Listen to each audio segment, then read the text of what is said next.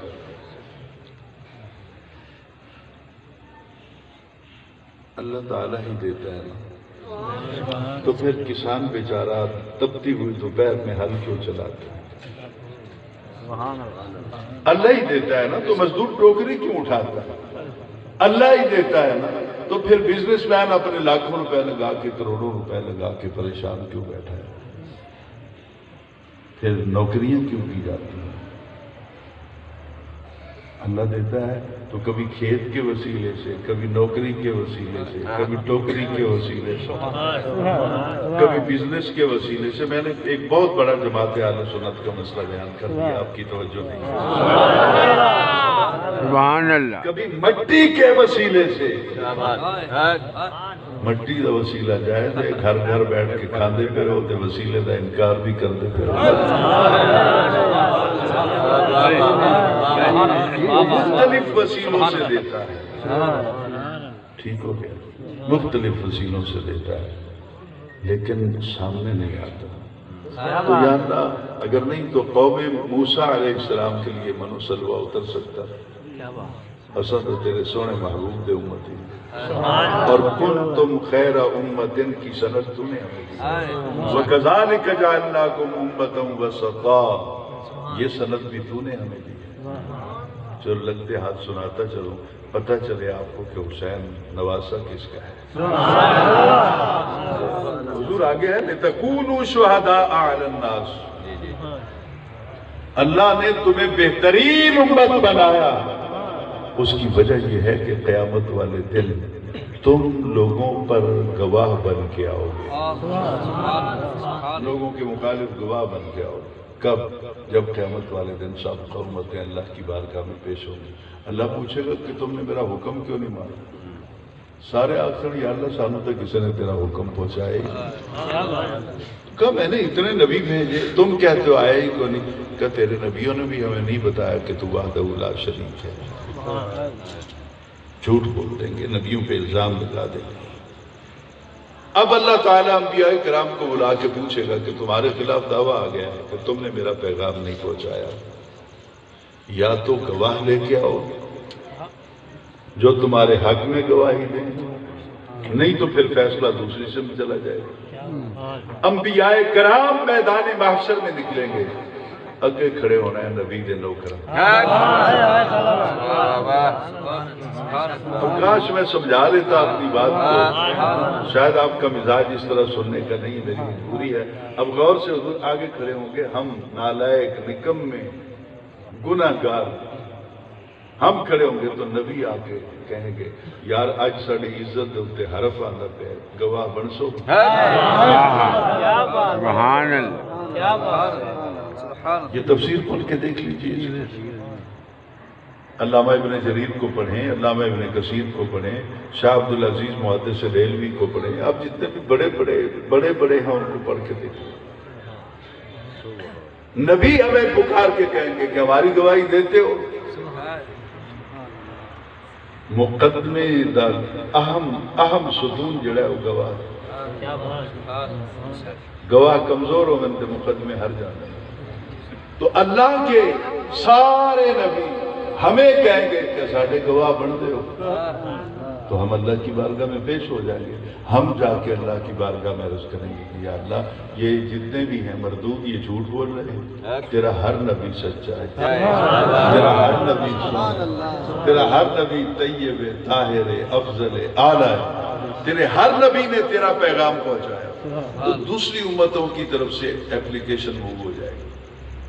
وہ درخواست دے سن کہ یا اللہ یہ تو جمعی نام ہے, انہوں نے تو نبی بھی بعد چاہیا خاتم النبیین حضرت محمد مصطفیٰ صلی اللہ علیہ وسلم. یہ تو تھے نہیں اس وقت, یہ کیسے گواہ لے کے آئے تھے نہیں اور پھر گواہ بن کے الٹا آ گئے.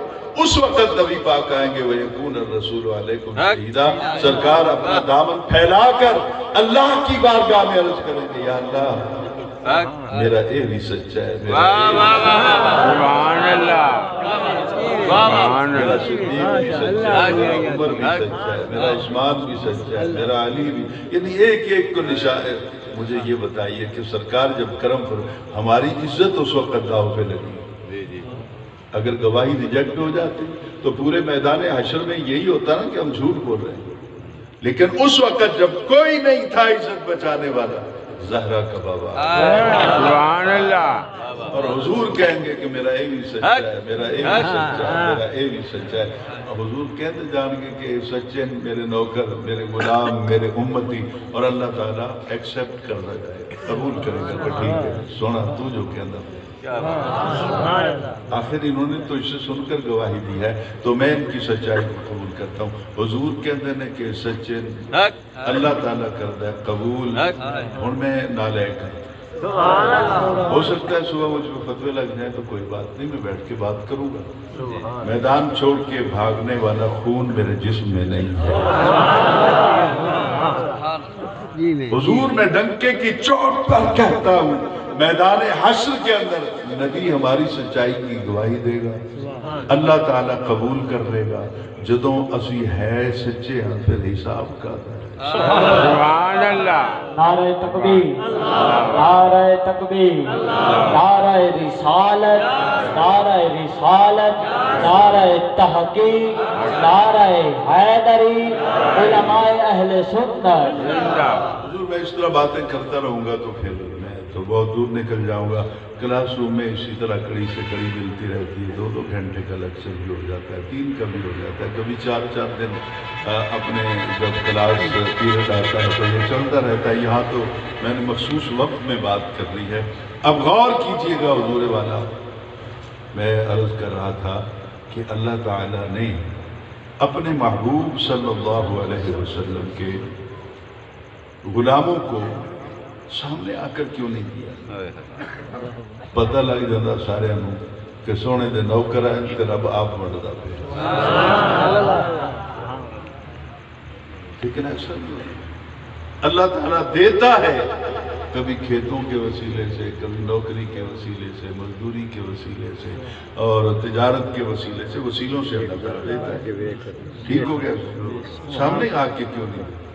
تو سن لیجئے, اگر تانوں پوے لوڑ 10,000 دی, 20,000 دی, لکھ دی تو تہاڈی جیب وچ نہ ہو, پتراں کول بھی نہ ہو, دھیاں کول بھی نہ ہو, تے بینک تے ہونی بالکل نہ.